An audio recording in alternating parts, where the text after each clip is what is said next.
BAPS Gurukul Swaminarayan વિદ્યા મંદિરના વિદ્યાર્થીઓએ અનોખી ગુરુભક્તિ અદા કરી હતી। અટલાદરા રોડ પર ભક્તિનો અનોખો નજારો જોવા મળ્યો હતો। બીએપીએસ સ્વામિનારાયણ વિદ્યા મંદિર અટલાદરાના ધોરણ 7 થી 12ના 221 વિદ્યાર્થીઓએ ગુરુ પરમ પૂજ્ય મહંત સ્વામી મહારાજના ચરણે ઉત્તમ ગુરુભક્તિ રૂપ દંડવત યાત્રા યોજી હતી। શાસ્ત્રમાં દર્શાવ્યા અનુસાર દંડવત પ્રણામ એ અહંકાર મુક્તિ અને આદર ભાવનું સર્વોચ્ચ માધ્યમ છે।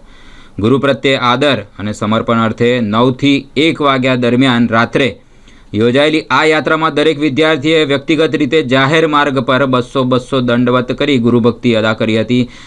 કુલ 45,000થી વધુ દંડવત સાથે આ બાળકોએ અટલાદરાના મુખ્ય માર્ગ પર શ્રદ્ધાનો સૈલાબ ઉમટાવ્યો હતો। આ દરમિયાન રોડ પર ટ્રાફિકના દ્રશ્યો સર્જાયા હોવા છતાં બાળકોની આકરી તપશ્ચર્યા અને નિષ્ઠા જોઈને સૌ વટે માર્ગો પણ આશ્ચર્ય સહ ભાવભીભોર બની ગયા હતા। આજે સવારે પ્રાતઃ પૂજા દર્શન મહંત સ્વામી મહારાજે આ બાળકોને આશીર્વાદ આપી તેમની ભક્તિ સ્વીકારીને બિરદાવી હતી।